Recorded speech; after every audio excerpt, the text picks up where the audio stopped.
اللهم صل علی محمد و آل محمد و عجل فرجهم. چقدر خوشحالم از اینکه در کنار شما هستم و در کنار استاد عزیزم مجدد الاسلام المسلمین حائری‌زاده عزیز و میتونیم بحثمون رو پیرامون فریضه بزرگ عبادی سیاسی حج ادامه بدیم. آقا سلام علیکم و رحمت الله، خوش آمد. بسم الله الرحمن الرحیم. بندم خدمت شما همه بینندگان خوب و صمیمی عرض سلام و ادب و احترام دارم، در خدمتتون هستم. خواهش میکنم. خدمت از ماست. چه خبر؟ الحمدلله. چی خوبه؟ الحمدلله. زمان این برنامه پخش میشه که ما ان شاءالله مکه دعاگوتون هستیم. خوش به سعادت. ان شاءالله نصیب همه بشه. آره، این برنامه هم از این جهت سبب خیر شده برای ما و اهالیش، از جمله بیننده های عزیزمون که خیلی هاشون الان آرزو میکنن که زائر خانه خدا باشن، که شما به یاد هممون باشین. نماز هم میشه بخونین مثلا توی مسجد النبی، توی مسجد الحرام؟ حتما نماز به نیابت همه شما و همه بیننده میخونن. و هر نمازی که تو مسجد الحرام خونده بشه ثواب 1,000,000 نماز رو داره. ولی ما نماز رو میخونیم به نیت همه. خدای کریم ایشالله نصیب همه بشه. میگن از کریم بزرگ بخواید، از بزرگ بخواید. شما میخوای یه چیزی الان به ذهنم اومد بگم. میخوان بیننده های بزرگوار و همه کسانی که دارن این بحث رو میبینن یه نکته ای رو عرض کنم که ثواب حج واجب رو داره. میدونم چیه ولی نمیگم. نه چند تاست. کدومش رو بخوام بگی؟ آره، یکیش زیارت امام رضا علیه السلام که ایام زیارت مخصوصش گذشت. خب که در نهایت از 70 تا حج شروع میشه تا حدود 700,000 حج، تو بعض از روایات 1,000,000 حج واجب. ماشاءالله. تمام الحج لقاء الامام علیه السلام. این یک. خب دو، فرمودن نگاه کردن به چهره پدر و مادر با محبت ثواب حج واجب داره. طرف رند بود، از امام علیه السلام سوال میکنه آقا، حالا به تعبیر امروزی اگه بخوایم زرنگ بازی در بیاریم، مثلا به مادرم یا پدرم با محبت نگاه میکنم، رومو برمیگردونم، دوباره نگاه میکنم، میشه 2 تا، یعنی 2 تا حج. حضرت فرمود یعنی 2 تا حج. گفت آقا تا 10 حج. طرف زرنگ بود، گفت آقا تا 100 حج. یعنی نگاه به اونها اینقدر مهمه. یعنی نگاهش مهمه، به این نگاه محبت آمیز، دلدادگی و کمک کردن و احترام و چه شود دیگه. پس این راه خیلی خوبیه. سهل الوصول هم هست. حالا البته برای کسایی که پدر مادرشون در قید حیات هستن، حتی اگر دنیا هم رفتند، مثلا براشون خیلی 2 رکعت نماز رو اینم بگم امام صادق علیه السلام فرمود هر روز. من خودم این 2 رکعت نماز واسه والدینم هر روز میخونم. 2 رکعت نماز خیلی هم ساده است بخونن. من به عنوان نافله مغرب این مدلی میخونم: رکعت اول بعد هم انا انزلنا، رکعت دوم بعد هم سوره کوثر. هر روز بخونید، دسته گلی طبقی از نور از جنس نور براشون بفرستید. مطمئنا شما میفرستید، اونا هم دعاگوی شما هستن و دعاگوی اونها در عالم برزخ بدرقه راه من و شماست. اومد خدمت امام صادق علیه السلام عرض کرد ابن رسول الله بدجوری به خنثی خوردم، چی کار کنم؟ فرمود بابا زنده است. گفت نه از دنیا. مادر چطور؟ اونم از دنیا رفته. فرمودم برو کنار قبر اونها، سنگ قبر اونها رو ببوس، بعد تو عالم برزخ از اونها مسئلت کن، تو عالم برزخ دعات کنن، دعای اونها تو برزخ بدرقه راهت میشه و گره کورت باز میشه. عجب. چقدر خوب. دم شما گرم. سلامت بشه. حالا اون یه دونه که تو ذهن من بود اینا نبود، حالا بگم نه بد نیست. نخیر بگم درس پس بدم. ما هم شاگردی میکنیم. مخلص شما هستیم. باور کنید. این دیدم تو روایات که اگر کسی دهه اول ذوالحجه بین نماز مغرب و عشاء اون نماز 2 رکعتی معروف رو بخونه که بعد از توی هر رکعت بعد از حمد و قل هو الله و وعدنا موسی 30 لیله و اتممناها بعشر، که عشرش همین 10 شبه، همه ثواب زائرین خانه خدا و حاجیان رو و همه ثواب اعمال و مناسکشون بهش میرسه. ای خدا. آره خیلی شروع کردن این. پس ما انشالله این برنامه که پخش شد ما اونجا دعاگوی هستیم، شما هم این نماز اینجا بخونید. زرنگ اینا قول میدم که دعاگوتون باشم. چشم، ما مخلص شما، ما که قابل نیستیم مردم حتما. عزیز. خب عرضم موضوع شما که با انتهای ما البته حواسم هست که ما توی این برنامه میخوایم در واقع اسناد قرآنی حج رو از شما، راجع به کلیت حج، اجزای حج اینا از شما بشنویم و استفاده بکنیم. منتها از اونجایی که شاید برخی از بیننده هامون یادشون مونده باشه، انتهای برنامه قبل رو دیده باشن و ما قول دادیم بپردازیم. انتهای برنامه قبل من عرض کردم آدم احساس میکنه سفر خانه خدا و حج جورایی تمرین مریم هست. چرا؟ برای اینکه ما قبل از اینکه به سفر حج بریم حساب کتابامون رو میرسیم، حلالیت میطلبیم، وصیت مینویسیم، اینا همه توی اعمالش هست که باید انجام بدیم قبل سفر اینا. و بعد همه اونجا که حاضر میشیم انگار صحرای محشره. به تعبیر شما همه با یک لباس مشخص، فارغ از اینکه چه اعتبار اجتماعی و سیاسی و حالا هر چی داری، چه جایگاهی داری، همه در صحرا حاضر میشن و همه هر کی به فکر خودش و ارتباط با خداش. یعنی خیلی انگار که داری اینجا میمیری و بعد در صحرای محشر قرار میگیری. اصلا انگار نیست، خودش. عجیبه. به قول آیت الله جوادی آمدی میفرمودن که انه نیست، انه همین مورد گویا نیست، خودشه. الله اصلا خودشه. یعنی وقتی همه یه دست میشن، این لباس احرام نماد کفنه. نماد کفن. موتو قبل ان تموتو یه کتابی داره مرحوم حامد اسماعیل دولابی، از جمع شدن. خدا رحمه، ما از 20 سالگی میرفتیم خدمت ایش. خیلی خوشمزه بود. بله. خب آیت الله دستقیب، آیت الله علامه تهرانی، با آیت الله نجابت، اونا که شیرازی هستن میشناسن، با حاج هادی ابهری، یعنی یه تیم 5 نفره بودن. یه چیزایی خدا بهش داده تو قوطی هیچ عطاری پیدا نمیشه. یه کتابی جمع آوری کردن به نام مصباح الهدی، بیانات ایشون رو تو بحث مقام موت. مقام موت. اصلا میگه موت یه مقامه. موت مراوت هم داریم، موتو قبل ان تموتو، بمیرید قبل از اینکه شما رو بمیرانند. بمیرید یعنی از تعلقاتتون بگذرید. تعلقتون بگذرید. وقتی آدم تعلق نباشه راحته دیگه. یعنی هر چی بندا باشه آدم نمیتونه پرواز کنه، ولی بندی نباشه پرواز میکنه دیگه. شما نگاه کنید اونجا، مثلا میخوام بگم خساست، خسیس بودن یه صفت خیلی زشتیه. وقتی کسی خسیس باشه به مقام موت نرسه. وقتی از خستش گذشت، سخاوت پیدا کرد، به مقام موت رسیده. حالا این مقام موت هم شدت و ضعف داره دیگه. مثل این لامپه، یه لامپ میشه یه نور میشه نور، خدمت شما عرض کنم که کبریت، یه نور هم میشه نور خورشید. در نور بودن شریکه، اما این کجا و آن کجا. لذا اونجا هستی دیگه اصلا خودی نمیماند. خودی نمیماند.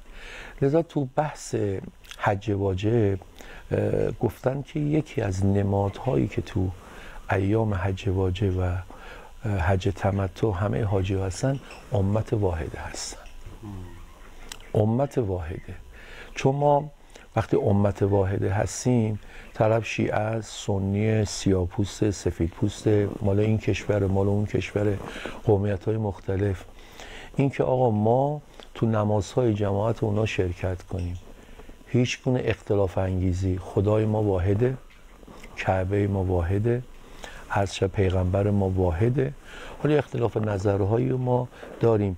ما معنای در واقع امت واحده این نیستش که شما دست از اعتقادات شیعه بودن بردار، بعضی به اشتباه فکر میکنه. نه، شما محکم اعتقادتو نگه دار، ولی معناش اینه که اهانت به مقدسات اونها نکنی، پشت سر اونها نماز بخونید. این تعابیر خود اهل بیتی که نمازشون شرکت بکنید، تو تشییعشون شرکت بکنید، از باب تقیه شرکت کنید، از باب تألیف قلوب شرکت کنید.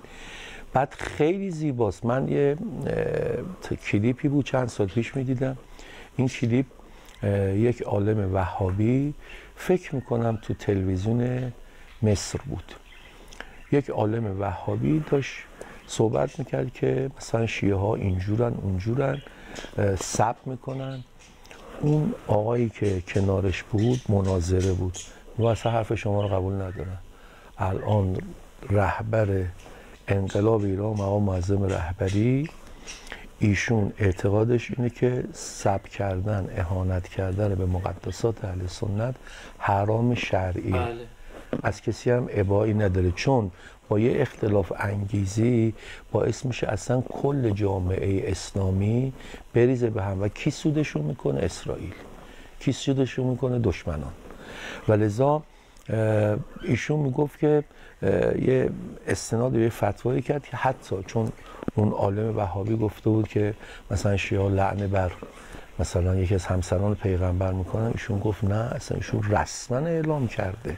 خب ببینید این امت واحده هر گونه اختلاف انگیزی، هر گونه تشتت در حج ممنوعه. یعنی اینکه حالا تو سنی هستی من شیعه هستم، تو نمیدونم حنبلی هستی من جعفری هستم، من چه هستم، نه، اصلا کنار هم باشیم، به هم احترام بگذاریم. حتی حضرت آقا برخی از مراجع فرمودن با اینها نماز بخونید، نمازتون هم اعاده ندارد. تا این حد نماز بخونه اعاده نداره. و متاسفانه طیف‌هایی در خارج از کشور و طیف‌هایی در داخل کشور هستن که عمدتاً هم از اون ور آب معلومه که هدایت میشن، دنبال این هستن که میخوان بین صفوف مسلمین افتراق و تشتت و پراکندگی ایجاد کنن که این به نظر من مخالف مفاد حج. اصلا به نظر میاد که یعنی اصلا به نظرم یعنی از نظر روایات و آیات دارم عرض میکنم تندیس حج وحدته. بله. چیزی که نمود داره توی حج یعنی آقا همه بیاین با هم زندگی کنید، با هم باشید، یه لباس بهتون میده، نمیدونم یه ذکر بهتون میده، یه حرکت میده، یه مسیر میده، یه جا باشیم، یعنی وحدت دیگه. ما از قبل همین فرمایش حضرت آقا تونستیم کشورمون رو حفظ کنیم، جوامع اسلامی رو حفظ کنیم. باعث نشه الان همون کمکی که ما به حزب الله لبنان میکنیم همون کمک رو به حماس داریم میکنیم، به سنی ها و شیعه ها میکنیم. یعنی این نگاه قشنگی که حتی من اخیرا یه خبری میخوندم که خیلی از جوانهای اهل سنت تمایلشون به شیعه زیاد شده، یعنی اینا رو در فکر فرو برد که این شیعه چی میگه که بدون جسارت، بدون اهانت. حالا اون شیعه ای که حالا ما میگیم شیعه انگلیسیه و در واقع یه جورایی دیگه داره قلمداد میکنه، خدایی نکرده شما فقط کافیه که کلمه عاشورا رو به زبان لاتین یه جستجو در اینترنت کنین، غیر از قمه زدن و خودزنی و اینا هیچی نمیشه. با اینکه عاشورا اینقدر جلوه‌های زیبا داره، یعنی اصلا هدف اینه که این زیبایی ها رو بپوشونن و اونها رو. شما اصلا تا حالا فکر کردید در انگلستانی که یه مرغ کشتن، یه ذبح کردن جریمه داره، از قراری که شنیدم، چطور اینها میاد تو خیابون روز عاشورا و پلیس هم میاد محافظت میکنه، میزنن و هیچ کسی هم منعی نداره، چون اینا از این آب دارن ماهی میگیرن. عرض میخوام کنم که جلوه حج جلوه وحدت، همدلی، کنار هم بودن با حفظ اعتقادات هر قوم و گروه و بالاخره با هم مباحثه میکنه، مناظره میکنیم. اگر اونایی که آدمای اهل علمی هستن، عالم هستن، یا متقاعد میکنن یا متقاعد میشن، به یه نقطه واحدی میرسن بدون فحش، بدون درگیری.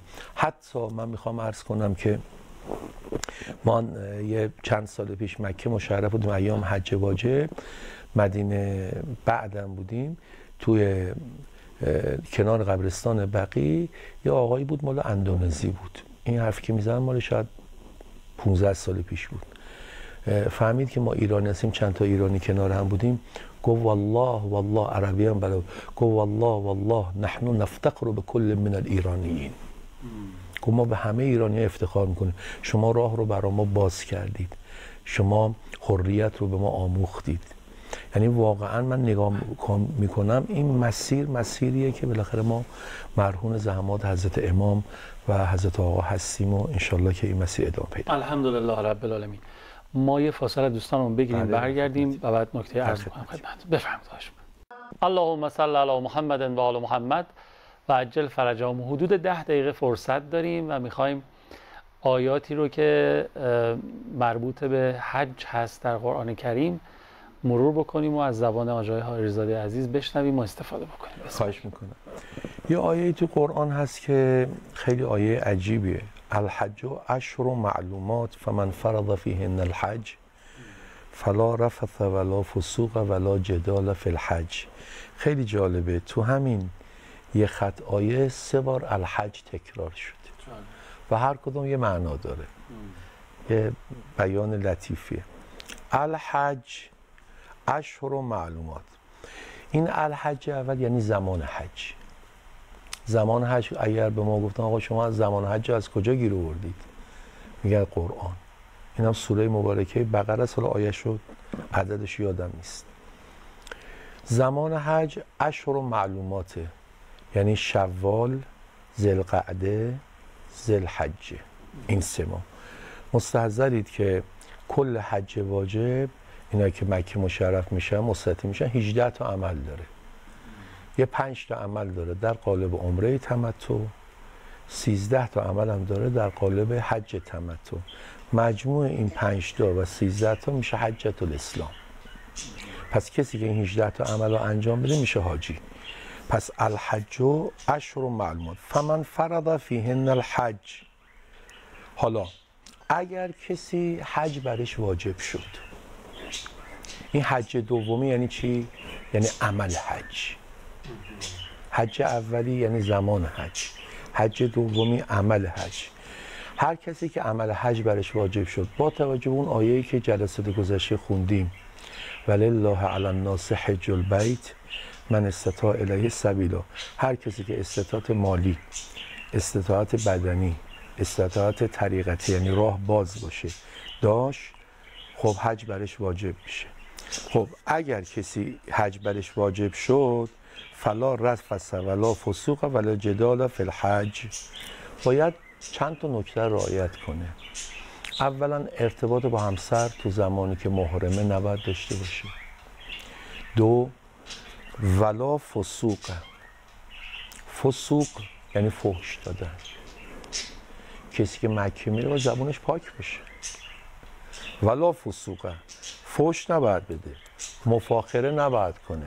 این منم طاووس علمی شدم، من نمیدونم مدیر کلم، من وزیرم، من علم، من نداریم. نه، همه ان اکرمکم عند الله اتقاکم.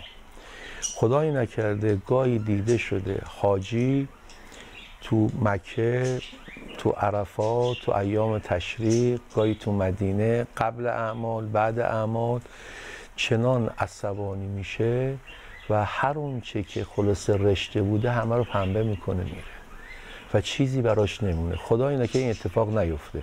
پس تو روایت من دیدم، یه روایت دیدم که اونا که زود از کوره در میرن، به دور از محضر همه بیننده های بزرگوار، زود از کوره در میرن، سمی فی السماء کلبا. ملائکه به اینا دیگه آدم نمیگن، ملائکه به اینا میگن دور از محضر سگ. عذرخواهی میکنن. اگر روایت نبود من به خودم اجازه نمیدم که خدای نکرده حتی رائحه جسارتم، چون کلام معصومه. سمی فی السماء کلبا. کلب چه ویژگی داره؟ خب یه ویژگی‌های خوب داره، یه ویژگی‌های بد داره. ویژگی بدش اینه که به هر حال اگر از کوره دره دیگه اصلا هیچ کس رو نمیشناسه، یعنی تا اون آخر عصبانیتش، فریاد زدنش، فحاشی کردنش پیش میره. لذا گفتن تو مکه کسی که میره مواظب باشه این اتفاق براش نیفته و جدال هم نکنه. یعنی جدال فقها میفرمان والله و بالله. آقا حرف میخوای بزنی چرا قسم میخوری؟ والله بالله اقسم بالله. آقا قسم نخور. قسم دروغ خوردن گناه کفاره داره، قسم راست خوردن هم کراهت داره. آقا حرف تو برای من سنده، حرف شما برای من سنده، نه قسم بخور نه چیزی. کراهت هم داره. تو بحث کاسبی، اینو از حج یاد از این آیه استفاده، تو بحث کاسبی فقها هم فرمودن آقا کراهت داره بگم من این دفتر رو مثلا 80,000 تومان خریدم، 100,000 تومان میفروشم. نه، قیمت این جنس عادلانش یه سود نسیخ به سوزه نه کباب عادلانه میکشم روش، قیمتش ان تومنه. میخوای بخر، میخوای نخر. حالا قسم خوردن و قسم حضرت عباس رو خرج کردن ما نداریم. اینه که این آیه رو میشه اینجور ازش استفاده کرد. خیلی خوب. من اون بخش اولش رو که توضیح ندادیدم به نظرم خیلی مهمه ها. کدومو؟ ارتباط با همسر حرامه. بله. خب بله. داشتم فکر میکردم این یک لذت حلاله در غیر احرام. بله. خب نه تنها حلاله بلکه حتی شاید توصیه هم شده باشه شما با همسرتون ارتباط داشته باشین، این برکات حلال خودش حلاله و ارتباط داشته تا آثار و برکات خوبی داره و اینا، اما اونجا حرام میشه. کنایه از اینه که به نظرم اینجا حتی لذت حلال مادی هم حرامه. اینجا قرار نیست تو لذت مادی ببری، اینجا هرچی از معنویته. ترک حیوانیه. بعد حیوانی کلا دقیقاً مثل فرماشون مثل بحث روزه و حج. آره. که تو دو جلسه قبل فرمودید با هم صحبت کردیم. روزه هم همینجوری ترک حیوانیه. نخور، نیاشام، مباشرت با همسر نداشته باش، التزازات کذایی نداشته باش. یعنی یه اون تو زندگی تو اون بعد حیوانی تو شاید با نحوه زندگی کردن پرورش دادی، ورزیده کردی، از این بخش غافل بودی. بله. حالا اینجا دیگه باید، حالا چقدر قشنگ میگن اینجا رو. از این ور میگن که ارتباط نداشته باش، کسی که از حلالش بتون بگذره. از اون ور به خانوم چی گفتن؟ خانوم شما حق نداره رو بند بندازی، پوشیه بزنی، گردی صورت باید باز بشه. توی بله گردی صورت حتما باید واجبه برای خانوم دیده بشه، باز بشه. از موج تا سر انگشتا باید باز باشه. عجیبه. حق نداره دستش کنه. ببینی از اون ور میگن خانوم بالاخره صورت زیبایی طرفه باشه. از من به شوهر این خانوم که محرمشه، حلالشه، میگن که خانومت نه مباشرت کن، حتی نگاه معنادار کذایی هم نکن. عجب. فکر نمی کنید که احتمال نمیدید خدا داره تربیت میکنه که آقا تو وقتی از حلال از حلالی که خانومت بهت حلال بوده، من تو این مقطع زمانی، حالا تو زمانی که محرم هستی بهت میگم این کار رو انجام نده. حالا گاهی وقتا 2 روز 3 روز تو عمره تمتع ممکنه ظرف 2 ساعت 3 ساعت دندون رو جگر بگذار. وقتی من بتونم خودمون کنترل کنم تو خیابون، کوچه، بازار چشم رو راحت‌تر جمع نمی‌کنم. قل للمؤمنین یغضوا من ابصارهم و یحفظوا فروجهم و قل للمؤمنات یغضضن من ابصارهن و یحفظن فروجهن. این خیلی زدست دیده و دل هر دو فریاد که هر چه دیده بیند دل کند یاد. یعنی انگار شرایط رو فراهم میکنه، به تعبیر شما اون صورت رو باز میذاره، ولی نباید ارتباط رو برقرار کنه. چرا؟ یعنی تمرینیه برای اینکه هر جایی هر چیزی برای تو فراهم بود اینجوری نیست که بخوای مثلا استفاده بکنی از اون شرایط. یعنی پا روی نفس گذاشته. احسن. وقتی شما بتونی از حلال بگذری اصلا دیگه راحت میتونی بگذری و از حرام هم میتونی راحت بگذری. مثلا سلوک عرفای ما همینه. همینطور. من یه جمله بگم، آخرین جمله فکر کنم وقتم میگه. 2 دقیقه وقت داریم. بله. باز یه آیه دیگه. اکثر بزرگان که به جایی رسیدن و خدا علم تعبیر خواب یا علم استخاره رو به اونها عطا فرمود، سر 2 موضوع. یکی کف نفس بود. یعنی چی؟ کف نفس واسه یعنی اینکه از یه گناه جنسی حرام گذشتن. نمونه‌های زیاد ابن سیرین رو داریم. عرض شود که خیلی از عاشق رجبیلی خیاط رو داشتیم، مرحوم میرداماد رو داریم. اینا گذشتن. عاشق رجبیلی خیاط میگه من گذشتم، خلاصه 17 سالم بود، کپسول شهوت بودم. گفتم خدا میخوام تو رو امتحان کنم، میگی بگذری چه میکنیم میخوام این چیکار میکنیم؟ گفت دریچه‌های عالم غیب باز شد. یه لحظه. یا علم استخاره. علم استخاره هم همینجوری. خدا رحمت کنه بعضی از بزرگان استخاره میکردن با تسبیح، مثل آیت الله عراقی رضوان الله تعالی استخاره میکرد، جیک و پوک طرفو با استخاره میریخت بیرون. آقا حالا یه آیه باشه آدم یه برداشت میکنه میگه نه با تسبیح اینه نگاه میکرد، بیان میکرد. اینکه یک لذت حلالی رو تو میتونی استفاده بکنی، اما به دلیل یک امر مهمتر و مقدستر از اون حلال میگذری، اینجا تمرین میشه. همینطور. من یاد مرحوم امام خمینی افتادم که موقع که تبعید بودن کولر روشن نمیکردن، یا مثلا تو نجف حتی بودن تو گرمای بالای 50 درجه، گفتن چرا؟ بالاخره میگفتن نه، مردم شنیدم خیلی‌ها توی ایران همدردی و مواسات داشت. درسته که میتونست، کسی هم نمیگه چرا استفاده نمیکنه.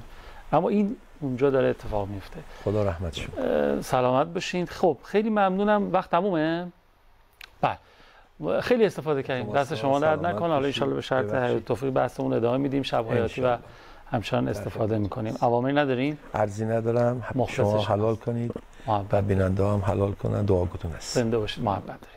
خیلی ممنونم که تا پایان برنامه خودتون رو تماشا کردید. مراقب خودتون و خوبیاتون باشین. 162 شماره رابطه‌ی سازمانه. اعلام نظر بفرمایید. به 3720 هم پیامک بزنید.